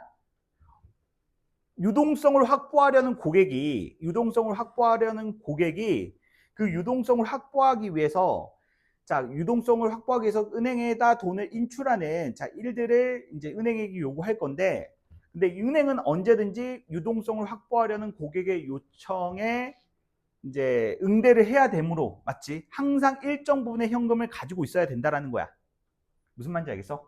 보통 은행의 지급 준비금은 10%라고 보시면 될 것 같아요. 총 은행이 보유하고 있는 자산의 10%, 총 예금 금액의 10%라고 보시면 될 것 같은데, 이 수치가 중요한 게 아니야. 이 수치가 중요한 게 아니고, 자, 여기에서 이 지문에서 이제 이 지문은 이제 수특의 지급준비 제도의 개념이 연계된 지문이거든. 지급준비 제도 지문에 있는 내용들을 간단히 요약해서 말씀드리면, 자, 수특 내용. 이건 따로 정리를 해주세요. 자, 수특 내용을 보면은, 중앙은행이 화폐를 만들어내겠죠. 화폐를 찍어내면은, 중앙은행이 시중은행에 화폐를 공급을 해. 중앙은행이 화폐를 찍어내고 공급을 하겠죠. 화폐를 공급을 하는데, 그 공급을 하는 방식은 어떻게 공급을 하냐면, 돈을 찍어내서 이렇게 주는 게 아니야. 현금 수송차에 담아가지고 주는 게 아니야. 그 중앙은행이 시중은행에 화폐를 공급하는 것은 유동성을 늘리는 차원의 정책이라 볼 수가 있는데, 시중은행으로부터 무엇을 매수하냐면, 그렇지, 채권을 매수해요. 채권을 매수해가지고 시중은행에 화폐를 공급하는 효과를 불러일으키거든.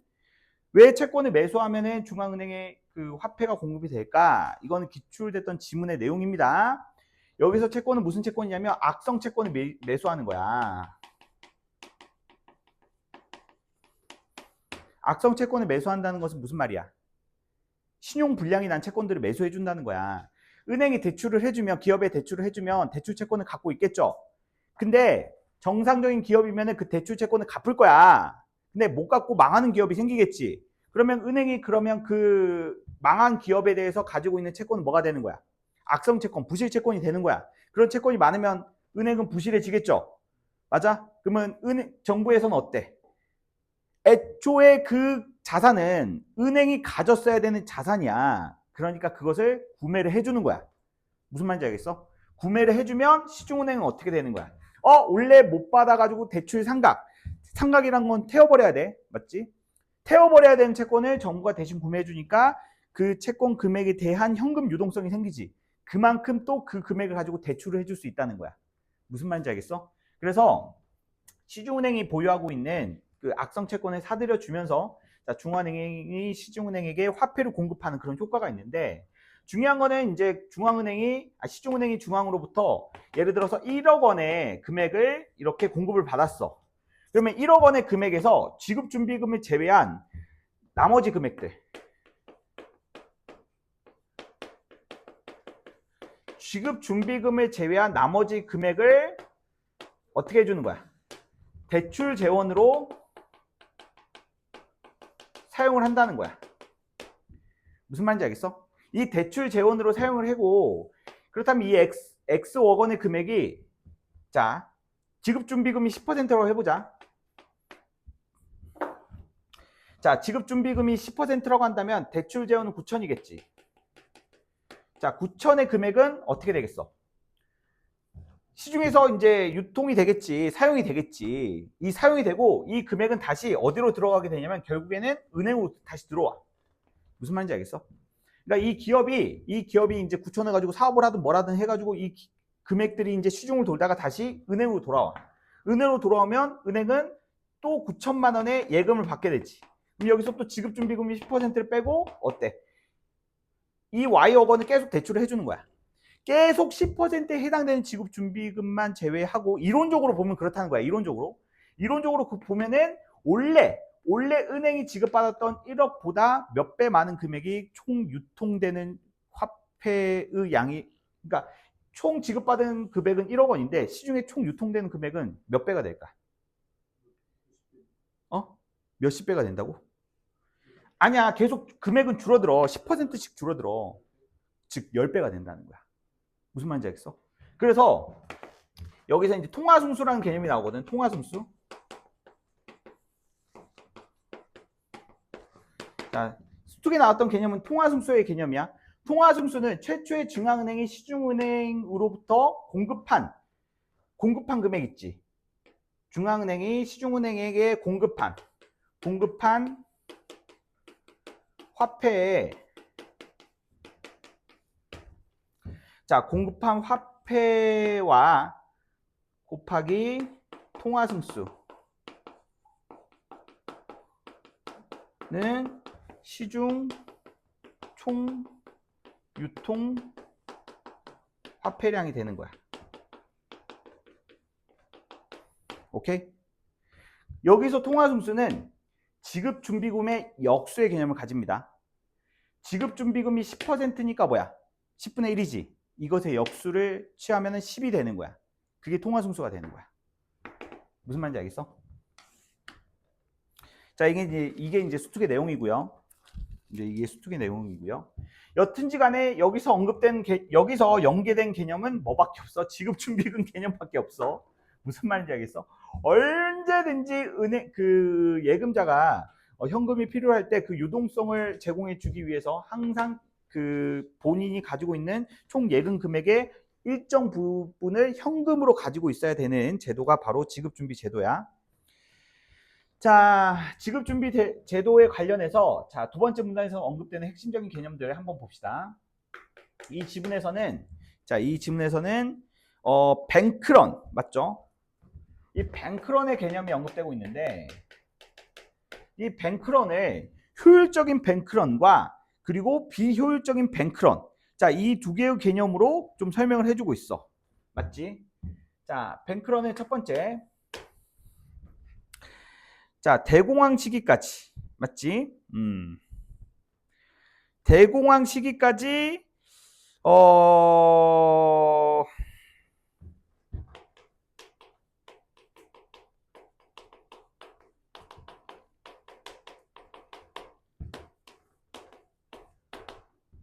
자, 뱅크런이라는 것은 맞지? 은행을 믿지 못해서 사람들이 다 은행에 찾아와 가지고 무엇을 요구하는, 자기의 예금 금액의 전부를 인출을 요구하는 자, 그런 현상이라고 볼 수가 있어. 무슨 말인지 알겠어?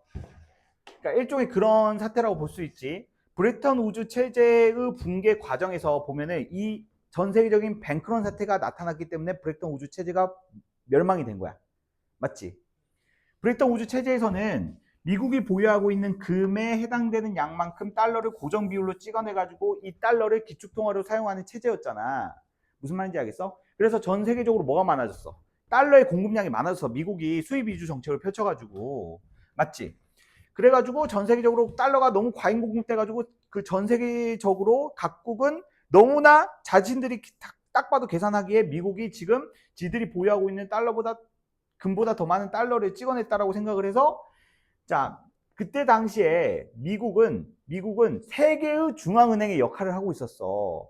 근데 미국이 찍어냈던 달러의 가치가 원래는 고정 가치로 찍어냈다라는 믿음으로 달러를 사용하고 있었는데 이 새끼들이 아무리 봐도 더 많은 달러를 지금 전 세계적으로 공급한 것 같아. 그래서 달러의 가치가 똥값이 될 것 같은 거야. 그래서 불안해가지고 미국에 다 중앙은행에 달려가가지고 내가 니들이 찍어낸 달러 금으로 바꿔달라 라고 대규모 금으로 인출해달라는 그 사태가 발생을 했는데 미국은 뭐라고 했어? 우리 금 없어, 배째 해가지고 닉슨 쇼크를 발동시켜가지고 자, 그런 뱅크런 상태를 막았잖아. 맞지? 그런 것처럼 은행의 재무 건전성이 의심이 되거나 아니면 어찌 됐건 간에 모종의 이유로 은행에 달려가가지고 자기가 가지고 있는 예금 금액을 몽땅 인출하려고 하는 상태가 동시에 발생되는 현상을 뱅크런 현상이라고 하는 거야. 은행에서는 이러한 뱅크런 현상이 발생을 하면 어때? 은행이 보유하고 있는 지급 준비금은 어찌 됐건 간에 은행이 보유하고 있는 예금 금리의 총합을 넘어설 수 없어. 맞지? 그렇기 때문에 이 특정 지급 준비금만 가지고는 대규모의 은행 예금 인출 요구에 응답할 수 없고, 응답할 수 없다고 한다면 그 은행은 뭐가 되는 거야? 망하는 거야. 은행은 신뢰가 핵심이기 때문에. 무슨 말인지 알겠어? 근데 여기서 효율적 뱅크런은 은행의 자산, 은행의 재무 건전성이 의심이 돼가지고 사람들이 다 그 은행에 가가지고 제 예금 인출할게요 하려고 하는 현상을 말하는 거야. 무슨 말인지 알겠어? 그 은행이 뭔가 재무 건전성이 의심이 돼. 맞지? 막 그 뉴스에서도 그 은행의 신용등급이 막 떨어지고 막 이런 뉴스 기사가 나와. 그러면 사람들이 다른 은행에 돈을 맡기려고 하겠죠. 그리고 비효율적 뱅크런은 맞지? 이것과는 상관없이 그냥 아무 이유 없이 그냥 고객들이 사소한 어떠한 의심을 가지고 은행에 가가지고 아무 이유 없이 그냥 인출을 하려고 하는 시도를 비효율적 뱅크런이라고 볼 수가 있을 것 같아. 자, 그래서 이러한 비효율적 뱅크런, 자, 이 비효율적 뱅크런이든 효율적 뱅크런이든 이 뱅크런이 발생이 됐을 때에는 맞죠? 자, 사람들이 자, 이러한 뱅크런 현상은 자, 은행에 돈을 맡기려는 투자자들의 심리를 되게 불안하게 만드는 그런 요인으로 작용할 수밖에 없기 때문에 맞죠? 이러한 뱅크런 현상을 자, 보완하기 위해서 자, 각국은 어떠한 제도를 정착시켰다? 그렇지. 예금 보호 제도를 정착시켰다. 이것을 보완하기 위해서 자, 예금 보호 제도를 정착시켰다. 자, 우리나라에서도 이제 예금자 보호 제도가 있죠. 맞아요?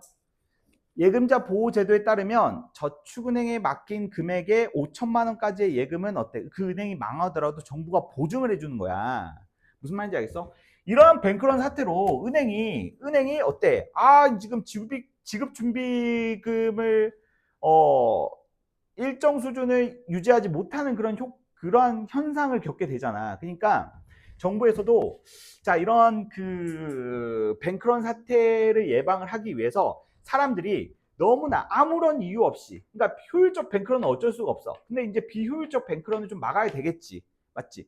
사람들이 아무 근거 없이 돈을 맡겼다가 대규모로 인출해 가는 현상이 너무나 잦아지게 되면은, 자, 은행 입장에서는 운영하기 힘들단 말이야. 그렇기 때문에 정부에서 이제 보증을 해주는 거야. 아, 여러분들이 맡기신 은행이 부도가 나더라도 정부가 지급 보증해 줄 테니까 너무 불안해하지 마시라 라는 입장에서 요걸 이제 만들었어.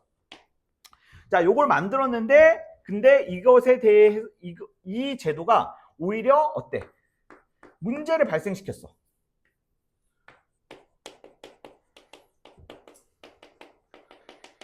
이 제도가 오히려 문제를 발생시켰지. 오히려 예금보호제도가 정착이 되자 은행이 고수익을 줬는 고위험 투자를 하다가 파산하는 사례가 늘어나게 됐어. 자, 이러한 예금 보호 제도가 원인이 돼가지고 어떠한 문제가 발생을 했느냐? 자, 은행의 파산. 맞지? 야, 어차피 정부가 뱅크런 사태가 일어나도 어차피 정부가 보증을 해주니까, 은행이 고수익 상품을 노리려는 위험한 투자를 하기 시작했다라는 거야. 무슨 말인지 알겠어? 자, 그것의 원인으로서는 기관 투자자들의 도덕적 해이와 관련이 있는데, 자, 은행의 자산 건전성에 대한 정보가 부족해서 비효율적 뱅크런 발생까지 영향을 미치는 일반 예금자와는 달리 은행의 큰 자금을 예치하는 기관 투자자들. 자, 이것의 원인으로서는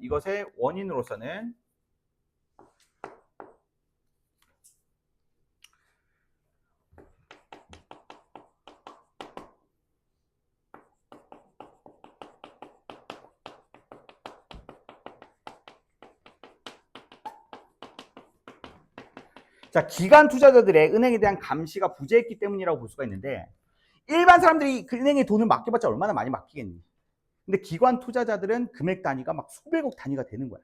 그러면 수백억 단위의 금액을 은행에 예치한 기관 투자자들은 은행이 자신들이 맡긴 그 대규모의 투자 금액을 제대로 쓰는지 안 쓰는지를 뭐 해야 돼? 감시를 해야만 하는, 맞죠? 입장에 놓여 있어. 그러니까 의무는 아니지만 상식적인 거지. 맞지? 한두 푼이 아니라 몇백억을 맡겼다고 한다면 은행 새끼들을 뭘 믿고, 맞지? 그 돈을 맡기겠어. 그렇다면 그 은행이 그 자신들이 투자한 돈을 어떻게 투자를 하는지를 면밀하게 지켜봐야 되는데, 그런 것들이 제대로 지켜보지 않았기 때문에 이러한 문제가 발생이 됐다라는 거야. 오케이? 그 또 이유는 뭐냐면, 그렇다면 왜 감시가 부재되었느냐? 왜 감시가 부재되었냐면 무엇 때문에? 그렇지. 도돌이표야. 예금보호제도 때문에.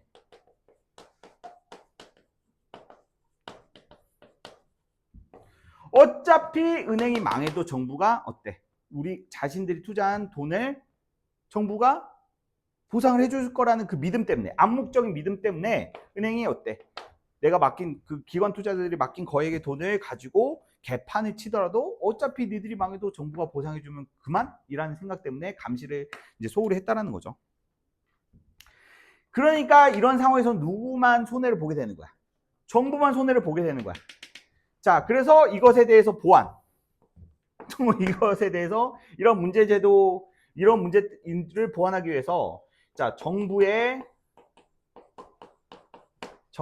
은행에 대한 정책이 하나 펼쳐지게 됐어. 정부가 은행에 대해서 이제 정책을 펼치는 것이 나오게 되었어. 자, 은행에 대한 정책은 바로 뭐였냐면, 은행에게, 자, 너희들 너무 고수익성 상품을 줬지 말고 안전자산에 좀 투자를 해라. 은행에게 안전자산으로 인식되는, 자, 채권 투자를, 자, 법으로 정해놓은 거야. 무슨 말인지 알겠어? 안전자산에 대한 투자 비중을 늘리도록 강제한 조치가 이루어졌어. 그러니까 고위험 기업의 부도로 투자금을 회수하지 못하는 신용 리스크와 그에 따른 뱅크런을 막기 위함이야. 맞지? 자, 여기서 신용 리스크에 따른, 자, 뱅크런의 개념과, 자, 그리고 또 시장 리스크에 따른, 자, 뱅크런 현상을,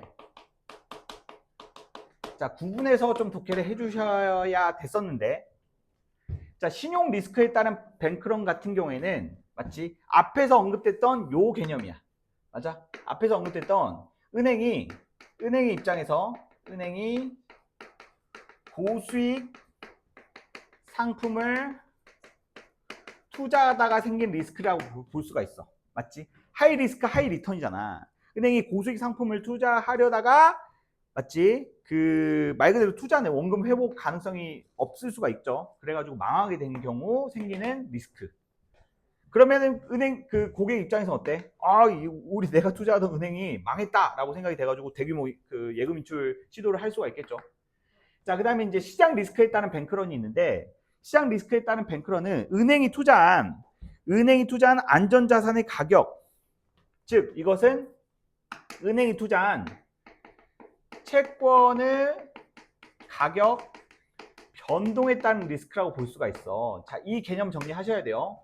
채권의 가격 변동에 따른 시장 리스크. 자, 여기서 자, 채권의 가격에 대해서 자, 이해를 해봅시다. 자, 보통 채권은 안전자산이죠. 왜 안전자산일까? 채권은 보통 안전자산으로 분류돼요. 안전자산으로 분류된 이유는 바로 뭐냐면 금리가 고정되어 있는 경우가 많아. 무슨 말인지 알겠어? 보통 만기 시 받게 되는 금리가 확정적인 투자 상품이 바로 채권이라고 이해를 해주면 좋아요. 무슨 말인지 알겠어? 자, 근데 금리가 고정이 되어 있기 때문에 이 고정되어 있는 금리는 시장 상황에 따라서 이 채권의 수익률은 극대화될 수가 있고 오히려 손해가 될 수가 있어. 무슨 말인지 알겠어? 자, 금리가 고정되어 있기 때문에 이 채권이 자, 어느 경우에는 채권이 가격이 올라가고 어느 경우에 떨어지는지를 생각을 해봐야 돼. 자, 만약에 가정을 해보자. 시장 금리가 상승을 했어. 만약에 시장 금리가 상승을 하게 되면은 맞지? 채권의 가격은 어떻게 되는 거야? 그렇지. 채권 가격은 하락돼. 무슨 말인지 알겠어? 시장 금리가 상승을 하면 사람들은 맞지? 채권을 보유하고 있는 사람들은 자기가 가지고 있는 채권을 팔려고 해. 팔고 높은 금리의 다른 상품으로 투자 상품을 갈아타려고 하겠죠. 그러면 누구나 다 자기가 보유하고 있는 고정금리의 채권을 팔려고 하는 과정 속에서 자, 비싸게 팔면 안 팔리겠죠.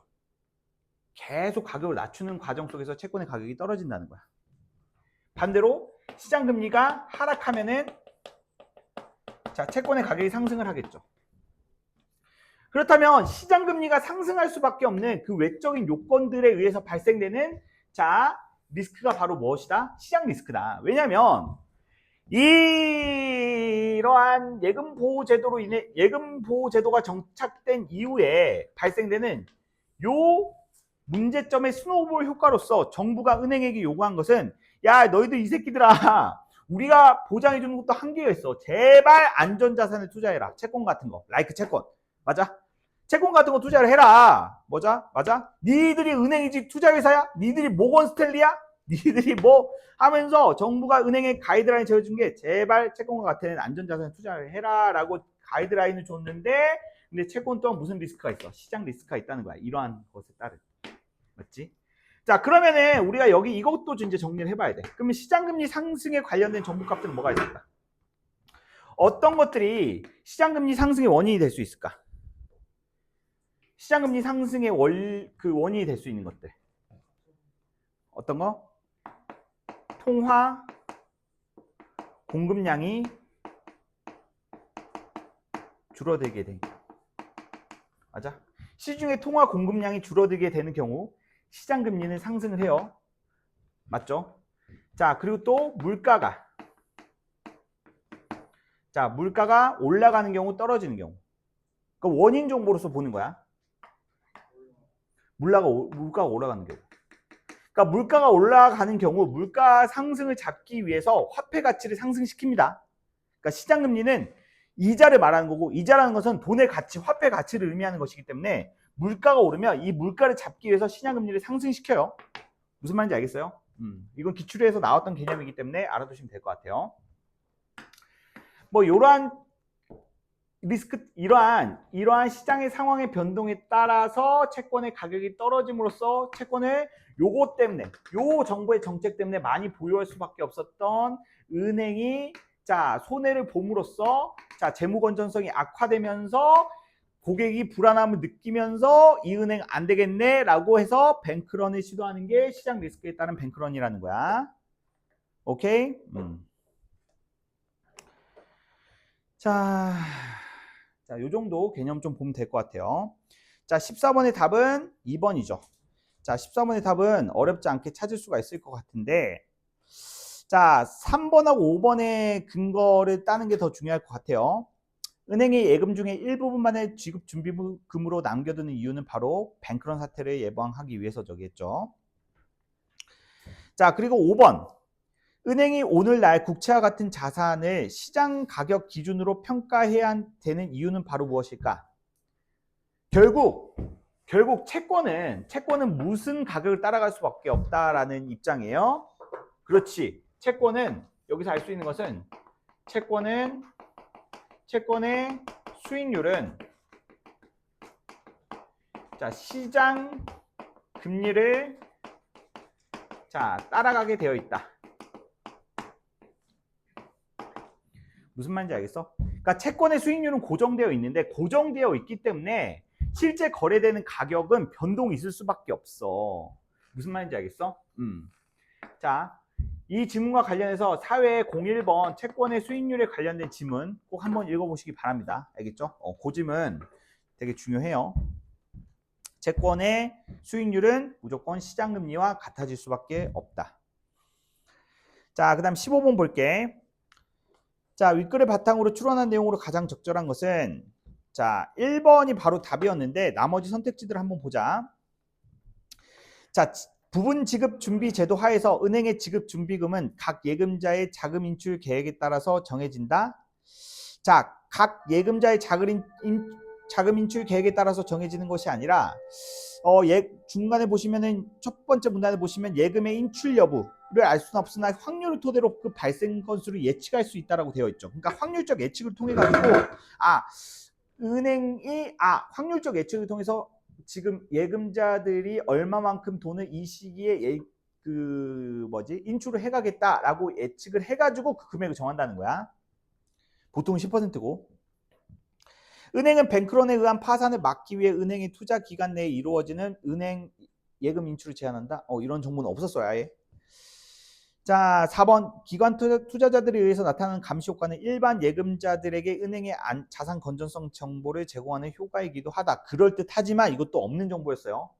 그러니까 기관 투자자들이 감시를 하는 이유는 지들이 큰 돈을 맡겼기 때문에 그런 거고, 일반 예금자들은 어때? 그런 것들이 신경 안 쓰고 돈을 맡긴다라고 언급이 되어 있었기 때문에 서로 관련이 없는 정보죠. 자, 5번은 아까 14번의 5번의 내용과 좀 연결이 되는 내용이라고 볼 수가 있을 것 같아. 맞지? 채권의 가격은 무조건, 국채도 채권이죠. 채권의 가격은 시장금리와 무관하지 않고 민감하게 반응을 한다라는 거예요. 자, 16번은 넘어가고요. 자, 17번 보겠습니다. 17번 빠르게 보고 끝낼게요. 자, 윗글을 참고할 때 보기에 대한 내 반응으로 가장 적절한 것은 자, A와 B가 지금 각기 파산을 했대. 파산을 했는데 보기의 사례 문제이기 때문에 사례 문제는 항상 어떻게 해야 돼? 지문에서의 핵심 개념을 대응시켜야 돼. 맞지? 자, 지금 뱅크런이 지금 두 가지 개념으로 나왔어. 맞지? 신용 리스크에 따른 뱅크런, 시장 리스크에 따른 뱅크런. 여기서 대응을 해줬어야 돼. 맞지? 자, 지금 은행 A는 무슨 리스크에 따른 뱅크런으로 봐야 돼?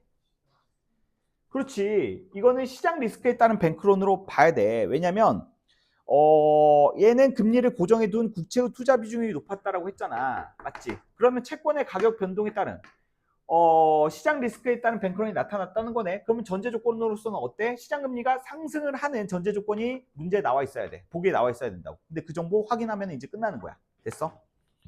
그리고 이제 B 같은 경우에는 자, A에 비해서 국채에 투자하지 않는 B에 비해 그 고위험 투자 비중이 낮았다라는 말은 반대 정보로서 B는 고위험 투자 상품의 투자 빈도가 높았다라는 것이기 때문에 신용 리스크에 따른 뱅크런이 발생되었다 이렇게 판단을 해보면 되겠죠. 자, 그러면 문제는 어렵지 않게 풀 수가 있었을 것 같아요. 맞죠?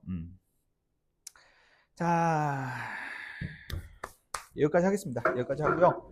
자, 목요일 날 나머지 이어서 하겠습니다. 목요일 날 6시 30분. 알겠죠? 강의실은 아마 여기는 아닐 것 같아요. 여기는 아닐 것 같은데 제가 뭐 그쯤 해가지고 뭐 벽에 붙여놓든지 이렇게 하겠습니다. 알겠죠? 자, 수업 끝.